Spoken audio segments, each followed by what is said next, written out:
जब से Donald Trump दोबारा से अमेरिका के प्रेसिडेंट बने हैं, उसी दिन से जियोपॉलिटिक्स और अंतर्राष्ट्रीय कूटनीति काफी रोमांचक और एक्साइटिंग हो गई है। एंड ये तो अभी डोनाल्ड ट्रंप के कार्यकाल का स्टार्ट ही है। आप इमेजिन कर सकते हैं कि अगले 4 साल के कार्यकाल में डोनाल्ड ट्रंप आगे क्या क्या करेंगे और वर्ल्ड पॉलिटिक्स के ऊपर उनका क्या इम्पैक्ट पड़ने वाला है। आज की वीडियो में काफी सारी इंटरेस्टिंग अपडेट्स हैं, इसलिए मेरे कहने के ऊपर वीडियो को अंत तक देखिएगा। रिसेंटली ब्रिटेन की राजधानी लंदन में एक लंदन समिट हुआ था, जिसमें यूक्रेन के प्रेसिडेंट व्लादिमीर ज़ेलेंस्की भी शामिल हुए थे। Britain, Canada, France, Germany, Italy समेत नाटो की सभी मेजर कंट्रीज के रिप्रेजेंटेटिव्स इस मीटिंग को अटेंड करने आए थे। अभी जो लंदन समिट हुआ था, इसमें पीस कीपिंग फोर्सेस के ऑप्शन को काफी सीरियस तरीके से एक्सप्लोर किया गया। डोनाल्ड ट्रंप क्योंकि यूक्रेन के ऊपर काफी दबाव डाल रहे हैं कि वो रशिया के साथ एक सीजफायर एग्रीमेंट साइन कर ले, इसलिए नाटो और यूरोप के देश चिंतन कर रहे हैं कि अगर ये सीजफायर एग्रीमेंट साइन हो जाता है तो फिर उस केस में ये कैसे सुनिश्चित किया जाए कि रशिया दोबारा से यूक्रेन के ऊपर हमला नहीं करेगा और दोबारा रशिया यूक्रेन की टेरिटरी को फिर से कब्जाने की कोशिश ना करे। एंड इन सब देशों ने मिलकर इसका सॉल्यूशन निकाला, यूक्रेन रशिया के बॉर्डर के ऊपर पीसकीपिंग फोर्सेस की तैनाती करना। आपने भी ये कई बार सुना होगा कि भारत भी अपनी army UN peace keeping forces के लिए दुनिया के कई सारे कॉन्फ्लिक्ट जोन्स में भेजता है।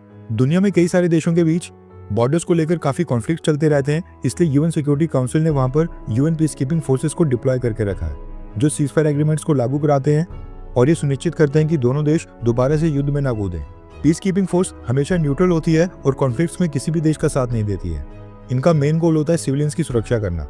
अब ऑब्वियस है कि अगर यूनाइटेड नेशंस में ऐसा कोई रेजोल्यूशन आता है जिसमें कहा जाता है कि रशिया यूक्रेन बॉर्डर के ऊपर यूएन पीस कीपिंग फोर्सेस को डिप्लॉय किया जाए, तो रशिया तो उसको उसी समय वीटो कर देगा। इसलिए लंदन समिट में जो देश शामिल हुए वो यूएन पीस कीपिंग फोर्सेस की बात नहीं कर रहे थे, बल्कि पीस कीपिंग फोर्सेस के रूप में खुद के देशों की सेना को रशिया यूक्रेन बॉर्डर के ऊपर तैनात करने की बात कर रहे थे। प्लान ये है कि अगर यूक्रेन और रशिया के बीच एक सीजफायर एग्रीमेंट या फिर पीस डील साइन हो जाती है, तो फिर ये सुनिश्चित करने के लिए कि वो सीजफायर एग्रीमेंट रशिया की तरफ से फॉलो किया जाए और रशिया दोबारा से यूक्रेन के ऊपर हमला ना करे, इसके लिए कुछ देश अपनी सैनिकों को रशिया यूक्रेन बॉर्डर के ऊपर डिप्लॉय करें। ये प्लान ब्रिटेन और फ्रांस सबसे ज्यादा पुश कर रहे हैं, इसलिए इन दोनों देशों ने तो कंफर्म कर दिया कि अगर ऐसा होता है तो ये अपने ट्रूप्स को पीस कीपिंग फोर्सेस के रूप में भेजने के लिए रेडी है। इनके साथ साथ ऑस्ट्रेलिया और कनाडा ने भी प्रपोज किया है कि पीस डील को सिक्योर करने के लिए ये भी अपने सैनिक पीस कीपिंग फोर्सेस के रूप में भेजने के लिए तैयार है और मिलिट्री सपोर्ट देने के लिए रेडी है। इनिशियल प्लान है कि ये सारे देश 1 lakh troops peace keeping forces के रूप में भेजेंगे, जिसमें इनके अलावा और भी देश अपने ट्रूप्स को शामिल करेंगे। अभी जो पीस कीपिंग फोर्सेस का आइडिया है, ये ब्रिटेन और यूरोपियन कंट्रीज ही आपस में डिसाइड कर रही हैं। इसमें इन्होंने अमेरिका या फिर रशिया इन दोनों को लूप में नहीं लिया है। अब रशिया ये चीज मानता है या फिर नहीं, वो तो खैर आगे चलकर पता चलेगा। लेकिन इस बीच क्या हो रहा है कि दुनिया के कई सारे थिंक टैंक्स इस आइडिया को सपोर्ट करने लग गए हैं।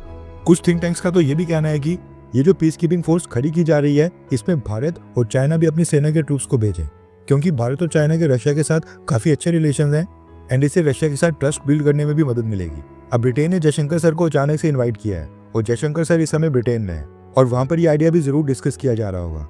लेकिन इस बीच क्या देखने को मिल रहा है कि भारत के एक पॉपुलर पॉलिटिशियन सुब्रमण्यम स्वामी की एक स्टेटमेंट सामने आई है। सुब्रमण्यम स्वामी ने कहा है कि नाटो कंट्रीज जो ये पीस कीपिंग फोर्स की बात कर रही हैं, उसमें भारत को भी अपनी सेना के ट्रूप्स को भेजना चाहिए। सुब्रमण्यम स्वामी ने कहा है कि ब्रिटेन, कनाडा और फ्रांस की तरह भारत को भी अपनी सेना के 20,000 ट्रूप्स को रशिया यूक्रेन बॉर्डर के ऊपर भेज देना चाहिए, जो यूक्रेन को डिफेंड करेंगे और रशिया को हराएंगे। इसके पीछे सुब्रमण्यम स्वामी का तर्क है कि भारत के काफी सारे स्टूडेंट्स और टीचर्स आज की डेट में यूक्रेन में हैं, इसलिए भारत को भी अपनी सेना को भेज देना चाहिए। अब देखा जाए तो सुब्रमण्यम स्वामी इन दिनों रशिया के कट्टर विरोधी बने हुए हैं और ऐसा लगता है कि प्रधानमंत्री मोदी से ज्यादा नफरत उनको रशिया से ही है। अब ये तो चलो सुब्रमण्यम स्वामी की राय है। आपको क्या लगता है कि अगर बाकी देश सीजफायर लागू करने के लिए अपनी सेना पीस कीपिंग फोर्स के तौर पर रशिया यूक्रेन बॉर्डर के ऊपर भेजते हैं, तो क्या भारत को भी अपनी सेना भेजनी चाहिए, हाँ या फिर ना? नीचे कमेंट करके अपनी राय जरूर बताएं।